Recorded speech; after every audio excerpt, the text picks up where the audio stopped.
ప్రస్తుతం జరుగుతున్నటువంటి పరిణామం వైజాగ్ వేదికగా జగన్ పర్యటన పూర్తయిన తర్వాత తెలుగుదేశం పార్టీ సంబంధించినటువంటి నాయకులు కూడా రియాక్ట్ అవుతున్నారు. Good evening Naidu.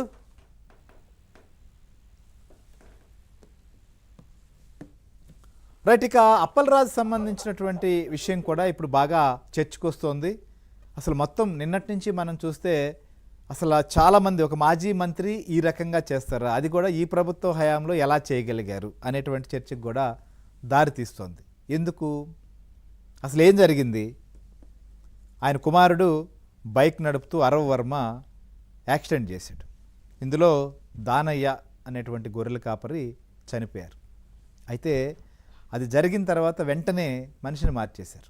మనం సినిమాల్లో లేకపోతే సీరియల్స్లోనూ చూస్తుంటాం, టక్కన వేరే పర్సన్ పెట్టి ఆ కేసు బుక్ చేయించడానికి చేసేటువంటి ప్రయత్నం. కానీ పక్కా సినిమాలో స్క్రిప్ట్ లాగానే ఇక్కడ జరిగింది. కానీ ఆయన మర్చిపోయిన విషయం ఏంటంటే సీసీ కెమెరాలు ఉంటాయి, అవి పట్టిస్తాయి అనేటువంటి విషయాన్ని మిస్ అయ్యారు. సో పక్కాగా వాళ్ళ కుమారుడు బైక్ మీద రావడం, పెట్రోల్ కొట్టించుకోవడం, ఆ తర్వాత వెళ్తుండడం, అట్లా అడ్డంగా దొరికిపోయారు. ఎప్పుడైతే దొరికిపోయారో పోలీసులు కూడా ఒక్కసారిగా అసలు ఏం జరిగిందో తెలుసుకునే లోపల ఇవన్నీ బయటకు వస్తుండడంతో స్థానికంగా ఉన్నటువంటి పోలీసులకు కూడా అర్థం కాల. ఇక మనం కూడా ఇలా ఎలా ఈ విషయాన్ని ట్యాకిల్ చేసామనే దాంట్లో డిఫెన్స్లో పడిపోయారు. దాంతో తోడు మీడియాలో ఈ వార్తలు రావడంతో ఇక తప్పని పరిస్థితుల్లో వాళ్ళ కుమారుడుని పోలీసులు ఎదుట లొంగిపోయేలా చేశారు. ఈ ఎపిసోడ్లో మొత్తం A1గా వాళ్ళ కుమారుడు, A2గా ఈ వ్యవహారంలో కీలక పాత్ర వ్యవహరించినటువంటి వాళ్ళ కుమారుడికి సంబంధించినటువంటి మిత్రుడు, వాళ్ళ దగ్గర ఉన్నటువంటి వ్యక్తి. సో దాంతోపాటు దీనికి మొత్తం అసలు ఈ వ్యవహారం ఈ రకంగా తారుమారు చేసి మొత్తానికి ఈ కేసుని ఈ రకంగా డైవర్ట్ చేయడానికి ప్రధానంగా మొత్తం అంతా కూడా సీతల అప్పలరాజు అని చెప్పి A3గా ఆయన్ని కూడా బుక్ చేయాల్సినటువంటి పరిస్థితి. సో ఆయన ఇవాళ మామూలుగా జగన్ టూర్కి ఎక్కడున్నా కూడా వెళ్ళడం, హడావుడి చేయడం లాంటివి చేస్తుంటారు. కానీ ఏం జరిగింది అసలు ఇవాళ అనేది ఇప్పుడు చర్చకు వస్తుంది. సో రమేష్, అసలు ఏంటి అప్పలరాజుకు సంబంధించినటువంటి ఎపిసోడ్లో జరుగుతున్నటువంటి పరిణామాలు, జరుగుతున్నటువంటి చర్చ? ఇవాళ జగన్ కూడా ఏదో మాట్లాడాడు. ఒకసారి జగన్ మాట్లాడే ముందే తెలుగుదేశం పార్టీ వాళ్ళు కూడా ఆయన క్వశ్చన్ చేశారు, కానీ అది ఎక్కడ ఆయన దానికి సమాధానం చెప్పినట్టు లేదు. కానీ జగన్ ఈరోజు ఏం మాట్లాడాడు, అంతకుముందు ఇదే అంశం పైన పల్లా ఏం మాట్లాడాడు కూడా ఒకసారి విందాం మనం. హింసిస్తా ఉంది అంటే చిన్న ఎగ్జాంపుల్, ఆ సిదిరి అప్పలరాజు కథ వింటే, సిదిరి అప్పలరాజు కొడుకు 18 ఏళ్ల పిల్లోడు. సిదిరి అప్పలరాజు డాక్టర్, పలాస ఎమ్మెల్యే, మంత్రి, ఫిషింగ్ మంత్రి మన ప్రభుత్వంలో. సిదిరి అప్పలరాజు కొడుకు 18 ఏళ్ల పిల్లోడు బైకు తోలుతా ఉండి, కర్మవశాత్తు బైకు తోలుతా ఉండి ఎవరిలో గుద్ది బైకు తోలుతా ఉండి ఒక మనిషి చనిపోయాడు. యాక్సిడెంట్లు అవుతూ ఉంటాయి, చేసింది నేను కరెక్ట్ అని నేను చెప్పను. బట్ ఆ పిల్లోడు 18 ఏళ్ల పిల్లోడు బైక్ తోలుతా ఉండే ఆ పిల్లోడికి ఏం తెలుస్తుంది? ఒక్కొక్కసారి జరుగుతాయి. జరిగినప్పుడు నువ్వేం చేస్తా ఉన్నావు? ప్రభుత్వం ఏం చేసిందో తెలుసా? ఆ సిదిరి అప్పలరాజు కొడుకును మర్డర్ కేసులో హోమిసైడ్ సెక్షన్ పెట్టి ఇరికించాలని ప్రయత్నం చేసింది. నిజంగా ఈ ప్రభుత్వం మానవత్వం ఉందని అడుగుతా ఉన్నా. చివరికి జడ్జి తప్పులు బట్టి ఏం సెక్షన్ పెడతానారయ్యా మీరు? 18 ఏళ్ల పిల్లోడి మీద మర్డర్ కేసు ఏంది పెట్టడము? అదే యాక్సిడెంట్ అయ్యింది, తప్పు జరిగింది, అది మర్డర్ కేసు పెట్టడం ఏందయ్యా అని చెప్పి జడ్జు తిట్టి సెక్షన్ మార్పించింది. అంటే ఎంత దారుణంగా జరుగుతూ ఉందని పల్లా కూడా దీనిపైన ఏం రియాక్ట్ అయ్యాడు కూడా ఒకసారి చూద్దాం. ప్రజలందరూ కూడా, మత్స్యకారులందరూ కూడా అప్రమత్తంగా ఉండండి. ఆయన ఫిషరీస్ డిపార్ట్మెంట్ అన్ని డైవర్ట్ చేశారు డబ్బులన్నీ. సుమారు 116 మంది చనిపోతే వాళ్ళకి సెటిల్మెంట్ చేయలేదు. కూటమి ప్రభుత్వం వచ్చి 63 మందికి సెటిల్ చేసింది.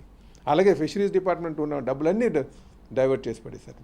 ఉదుదు కాదు, ఏదైతే తుఫాన్లు జరిగినాయో తుఫాన్లో ఆ బోట్లకు కూడా ఇవ్వలే వీళ్ళు. వాళ్ళ హయాంలోని, వాళ్ళ కాలంలో, వాళ్ళ పదవీ కాలంలో ఏదైతే తుఫాన్లు వచ్చి ఆ తుఫాన్లో బోట్లు దెబ్బతింటే వాటికి ఇవ్వలే, కాంపన్సేషన్ సెటిల్ చేయలే. ఈరోజు వచ్చి ఇక్కడ మాట్లాడుతున్నారంటే ప్రజలందరూ కూడా అది చెక్ చూస్తున్నారు. అలాగే ఇంకో మాట కూడా మేము అడుగుతున్నాం. మొన్నే 3 రోజుల క్రితం ఆయన మంత్రివర్గంలో ఉన్నటువంటి వ్యక్తి, ఇప్పుడు మాజీ మంత్రి, వాళ్ళ అబ్బాయి ఒక గొర్రెల కాపరిని గుద్దేస్తే 3 రోజుల పాటు దాన్ని ఎవరికి తెలియకంటూ ఉంచితే ఆ తర్వాత సీసీ ఫుటేజ్ దొరికిన తర్వాత ఆయన మీద కేసు పెట్టడం జరిగింది. ఆ చనిపోయినటువంటి కుర్రాడు వాళ్ళకి సమాధానం చెప్పాలి కదా. వీళ్ళు నిజమైన చిత్తశుద్ధి ఉంటే ఆ చనిపోయినటువంటి గొర్రెలు కాపే కుటుంబానికి కూడా వీళ్ళు సమాధానం చెప్పాలి. ముందు దానికి సమాధానం చెప్పారంటే ఇక్కడికి రైట్, సమాధానం చెప్పాలా అని చెప్పి పల్లా అడిగాడు. కానీ పాపం పిల్లోడు అతని మీద మర్డర్ కేసులు పెడతారా అని చెప్పి జగన్ క్వశ్చన్ చేసినటువంటి పరిస్థితి. సో ఏంటి రమేష్, అసలు ఈ ఎపిసోడ్లో పాపం పిల్లోడు మర్డర్ కేసు పెడతారా అని చెప్పి జగన్ క్వశ్చన్ చేస్తున్నాడు. సో ఒకటైతే రెండు, ఈ ఎపిసోడ్ మొత్తం జరిగిన తర్వాత అప్పుడు దాకా మామూలుగా జగన్ వచ్చినా లేదంటే ఈ మత్స్యకారుల ఎపిసోడ్లో బాగా హడావుడి చేస్తుంటాడు సేదుల అప్పలరాజు. ఈరోజు ఎక్కడ అసలు ఆయన కనిపించలే. వైజాగ్లో అయితే మరి ఎక్కడున్నాడో ఏంటో. సో ఆయన మీద కూడా కేసు అయింది కదా, ఆ నేపథ్యంలోనే బయటకు రాలేదా, పోలీసులను అరెస్ట్ చేస్తారని, లేకపోతే ఇంకేమైనా కారణమా, లేకపోతే అసలు నిజంగా అక్కడ మొత్తం వ్యవహారాన్ని అంతా తారుమారు చేసి తర్వాత సీసీటీవీలు వెలుగులోకి వచ్చిన తర్వాత కదా విషయం వచ్చింది. పోలీసులు ప్రభుత్వం కావాలని చెప్పి అక్కడ కేసులు పెట్టినటువంటి ప్రయత్నం ఏమైనా జరిగిందా?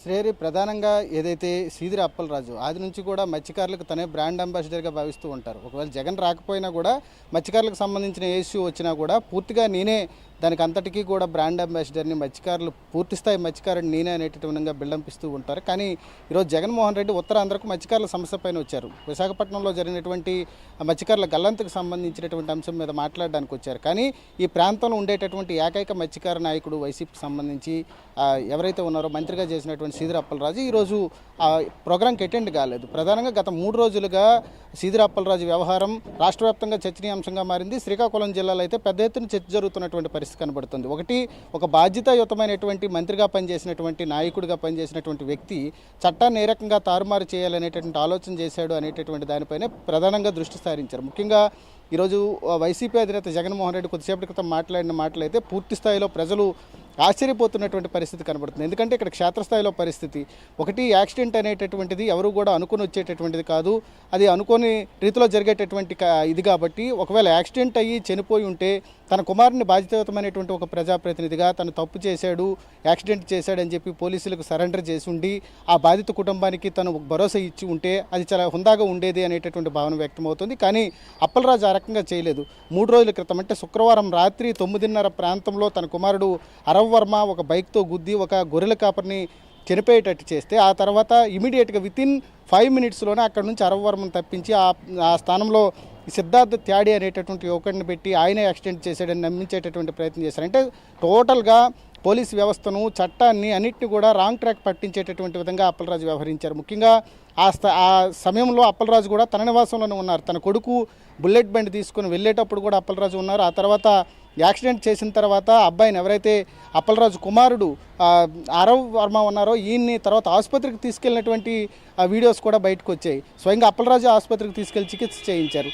ఇవన్నీ కూడా బయటపడిన తర్వాత ఇక ఆయన బయట ముఖం చూపించుకోలేనటువంటి పరిస్థితి. మొదటంతా కూడా తన కుమారుడు ఏమీ చేయలేదు, తప్పు చేయలేదు, కావాలనే ఒక సెక్షన్ ఆఫ్ మీడియాలో ఈ రకమైనటువంటి వార్తలను ప్రసారం చేస్తున్నారని చెప్పి డాంబికాలు పలికారు. ఆ తర్వాత పూర్తి స్థాయిలో పోలీసులు దానిపైన దృష్టి సారించి సీసీటీవీ ఫుటేజ్ బయటకు వచ్చిన తర్వాత కానీ ఇక పోలీసులు కూడా విస్తుపోయేటటువంటి పరిస్థితి నెలకొంది. మొదటంతా కూడా ఏదైతే అప్పలరాజు స్నేహితుడు కుమారుడు అయినటువంటి సిద్ధార్థ్ త్యాడియే ఈ యాక్సిడెంట్ చేశాడని భావించారు. ఆ తర్వాత పూర్తి స్థాయిలో విచారణ జరిపిన తర్వాత 100% అప్పలరాజు కుమారుడే ఈ యాక్సిడెంట్ చేశాడనేటువంటి నిర్ధారణకు వచ్చిన తర్వాత మాత్రమే పోలీసులు ఎవరైతే అప్పలరాజు కుమారుడితో పాటు అప్పలరాజు అదేవిధంగా సిద్ధార్థ్ త్యాడి అనేటువంటి ముగ్గురు పైన కూడా కేసులు బుక్ చేయడం జరిగింది. ఈ కేసులో నిన్న సుదీర్ఘమైనటువంటి విచారణ చేశారు పోలీసులు. నిన్న ఉదయం 11 గంటలకు పోలీస్ స్టేషన్కి సరెండర్ అయినటువంటి అప్పలరాజు కుమారుడు రాత్రి 11 వరకు కూడా మొత్తం ఏ రకంగా ఆయన బుల్లెట్ ఎక్కడ తీశాడు, అక్కడ నుంచి ఎక్కడికి వెళ్ళాడు అనేటటువంటి దానిపైన పూర్తి స్థాయిలో పోలీసులు విచారణ జరిపారు. ఆ విచారణలో కూడా అప్పలరాజు కుమారుడు అరవ్ వర్మ పూర్తి స్థాయిలో తనే యాక్సిడెంట్ చేశానని చెప్పి అంగీకరించాల్సినటువంటి పరిస్థితి. ఎందుకంటే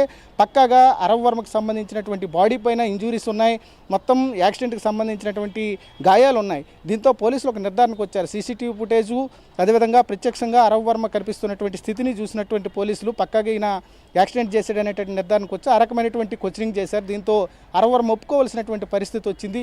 ఒప్పుకున్నారు, అంగీకరించారు కూడా తప్పుని. దీంతో రాత్రి 11:30 దాటిన తర్వాత అరవ్ వర్మను కోర్టులో ప్రవేశపెట్టారు.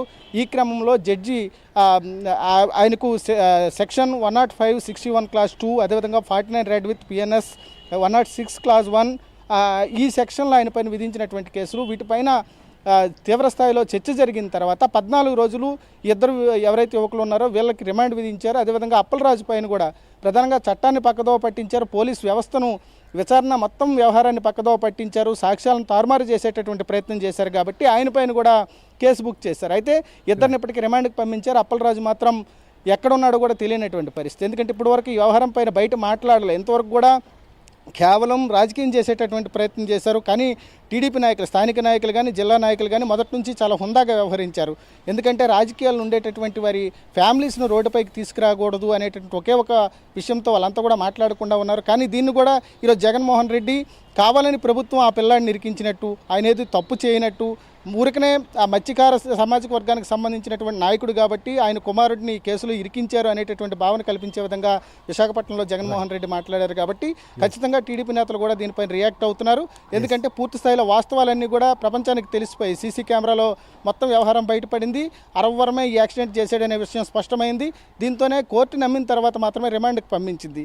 ఇప్పుడు ఇలాంటి పరిస్థితుల్లో మళ్ళీ వైసీపీ నేతలు దాన్ని కూడా రాజకీయం చేసేటటువంటి ప్రయత్నం చేస్తున్నారు అనేటటువంటి భావన వ్యక్తమవుతుంది. శ్రీహరి రైట్ రమేష్, క్లారిటీగా అక్కడ విజువల్స్ కనిపిస్తున్న తర్వాత కూడా జగన్మోహన్ రెడ్డికి కూడా విజువల్స్ వెళ్ళుంటాయి, చూసుంటాడు. ఆయన మీడియాలో ఆయన కూడా చూస్తుంటారు కదా, అన్ని మీడియాలో వచ్చిన తర్వాత అది తెలియదా? కాకపోతే ఆ ప్రాంతంలో ఇప్పుడు మత్స్యకారుల దగ్గరికి వెళ్ళారు కాబట్టి పనిలో పనిగా ఇది కూడా చెప్పేశారు. సో జనాల్లోకి వెళ్తుంది, ఏదో వేధిస్తున్నారంట అని చెప్పి. ఎస్ నాయుడు, ఏంటి అసలుకి ఇవాళ పర్యటనకు రావడం, అసలు ఓవరాల్